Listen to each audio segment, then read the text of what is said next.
శ్రీమద్భాగవతం శ్రీమద్భాగవత గ్రంథానికి నమస్కారం.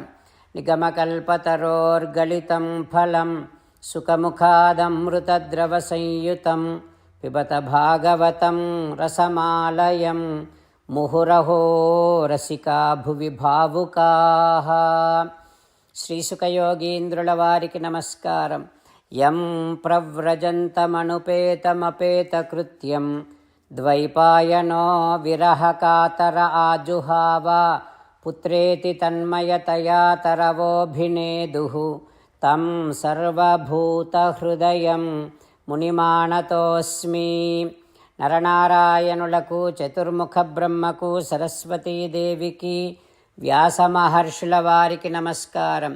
నారాయణం నమస్కృత్య నరం చైవ నరోత్తమం దేవీం సరస్వతీం వ్యాసం తతో జయం ఉదీరయేత్. శ్రీమద్భాగవతము 4వ స్కంధములో సూతమహాముని శౌనకాది మహర్షులందరికీ ప్రవచనం చేస్తూ ఈ రకంగా చెబుతూ ఉన్నాడు. ఓ మహర్షులారా, శ్రీసుఖ యోగీంద్రుల వారు పరీక్షిన్నరేంద్రుడికి ఉపదేశం చేస్తూ ఇలా చెబుతూ ఉన్నాడు. హో పరీక్షిన్నరేంద్ర, మైత్రేయుడు విదురునికి శ్రీమద్భాగవతాన్ని ఉపదేశం చేస్తూ ఇలా చెబుతూ ఉన్నాడు. హో విదురా, పృథుమహారాజు ధరణితో, భూదేవితో ఈ రకంగా అంటూ ఉన్నాడు. హో వసుంధరా, వదిష్యామి, నేను నిన్ను చంపేస్తా. ఎందుకంటే త్వాం మత్ శాసన పరాంముఖీం, నువ్వు నా ఆజ్ఞను, శాసనాన్ని ఉల్లంఘించావు. అదే నువ్వు చేసినటువంటి అపరాధము. హో ధరణి, నీకు మేము యజ్ఞములలో భాగములను సమర్పిస్తున్నాం. దేవతారూపములో నువ్వు వాటిని స్వీకరిస్తున్నావు, కానీ దానికి బదులుగా నువ్వు ఇవ్వవలసినటువంటి ధాన్యాదులను మాకు ఇవ్వటం లేదు. హో ధరణి, ప్రతిరోజు పెట్టినటువంటి మేతను తినుకుంటూ కూడా పాలను ఇవ్వకపోతే ఆ గోవును శిక్షించక తప్పదు కదా. ఆ రకంగానే మేము సమర్పించినటువంటి యజ్ఞభాగములను స్వీకరిస్తూ కూడా నువ్వు మాకు ధాన్యాదులను ఇవ్వకపోతే నిన్ను కూడా శిక్షించాల్సిందే. హో ధరణి, త్వం ఖలు ఓషధి బీజాని ప్రాక్ సృష్టాని స్వయంభువ. కల్ప ప్రారంభములో చతుర్ముఖ బ్రహ్మ సకల ఓషధీ బీజములను నీలో ఉంచాడు. ఎందుకు? ఈ సకల ప్రాణుల జీవనం కోసం. అయితే నీ బాధ్యత ఏమిటి? వాటి నుండి నువ్వు ప్రాణులకు ఆహారాన్ని కల్పించాలి.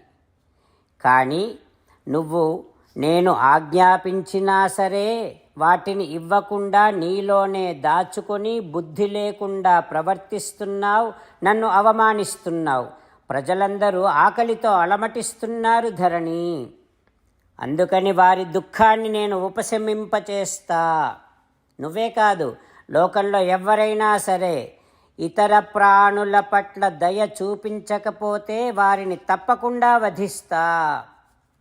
హో ధరణి, నువ్వు లేకపోతే ప్రజలకు ఇక ఆధారమే లేదు అని గర్విస్తున్నావు.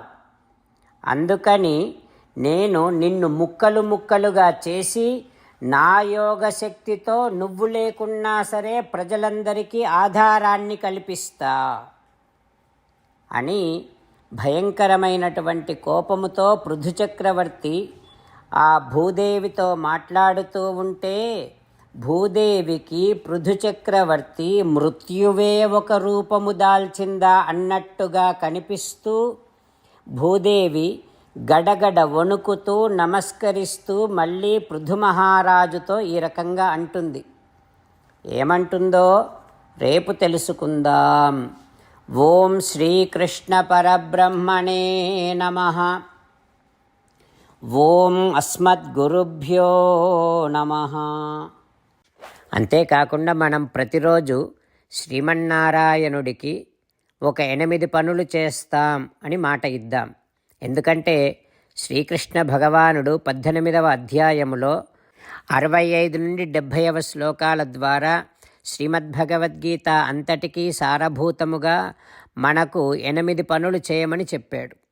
అలా చేస్తే చాలు, నేను మిమ్మల్ని అన్ని విధాలుగా రక్షిస్తా అని ప్రమాణపూర్వకముగా ప్రతిజ్ఞ కూడా చేశాడు. అందుకని శ్రీమద్భగవద్గీతను అంతటినీ విన్న తర్వాత అర్జునుడు కూడా చివరకు కరిష్యే వచనం తవ, కృష్ణ నువ్వు చెప్పినట్టే చేస్తా అని అన్నాడు. కనుకనే భగవానుడు అర్జునుడికి అన్ని విధాల విజయాన్ని అందించాడు. మనం కూడా ప్రతిరోజు శ్రీమన్నారాయణుడికి ఆ రకంగానే మాట ఇద్దాం. 8 పనులు చేస్తాం అని మనము మాట ఇస్తే అది అష్టాక్షరీ మహామంత్ర జపము చేసినటువంటి ఫలితాన్ని మనకు ప్రతిరోజు ఇస్తుంది. ఇట్లా మాట ఇవ్వటం కంటే గొప్ప పూజ, యజ్ఞము, తపస్సు మరొక్కటి లేనే లేదు. అందుకని నేను అంటూ ఉంటాను, మీరు మనస్సులో భావిస్తూ ఉండండి. ఈ రకంగా మనము మాట ఇస్తూ ఉంటే శ్రీకృష్ణ భగవానుడి ముఖారవిందములో కలిగేటటువంటి ఆనందాన్ని మనం ప్రతిరోజు దర్శిద్దాం, ఆస్వాదిద్దాం. జై శ్రీమన్నారాయణ. హో శ్రీమన్నారాయణ, నువ్వు చెయ్యమన్నట్టే నేను నిన్నే సంతతము ధ్యానము చేస్తూ ఉంటా.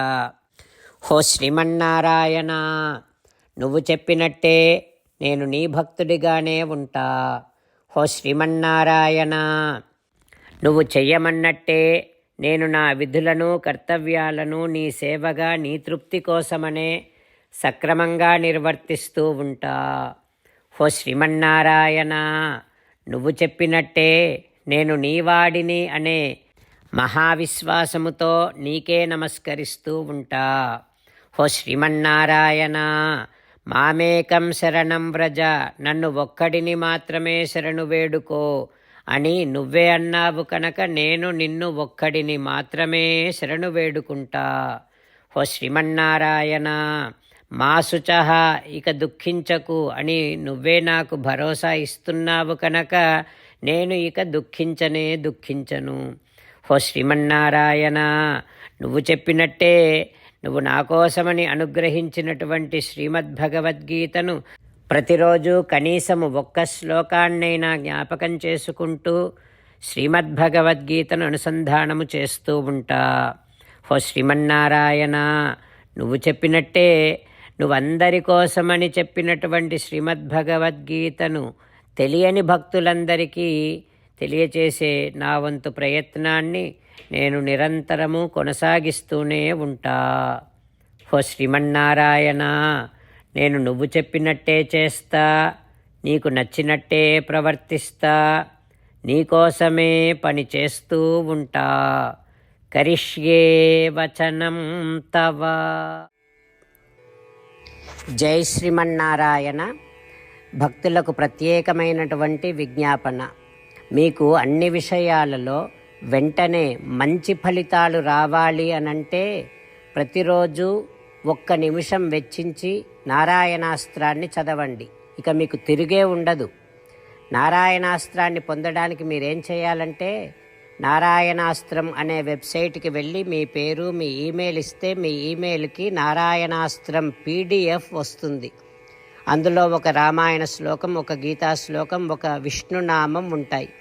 ఆ 3ంటిని కలిపి నారాయణాస్త్రం అంటాం. ప్రతి ఒక్కరికి వేరువేరు శ్లోకాలను ఇస్తున్నాం. ఆ రకంగా ఎవరి శ్లోకాన్ని వారు ప్రతిరోజు తప్పనిసరిగా చదవటం వలన ప్రతిరోజు ప్రతి 24,000 భక్తులతో ఒకసారి సంపూర్ణ రామాయణ పారాయణ, 33 సార్లు శ్రీమద్భగవద్గీత పారాయణ, 24 సార్లు శ్రీ విష్ణు సహస్రనామ స్తోత్ర పారాయణ జరుగుతుంది. ప్రతి ఒక్కరికి అంతటి విశేష ఫలితము ప్రతిరోజు లభిస్తుంది. అందుకని మీరు, మీ కుటుంబ సభ్యులు అందరూ ఒక్కొక్కరు ఒక్కొక్క నారాయణాస్త్రాన్ని వెంటనే పొందండి. జై శ్రీమన్నారాయణ.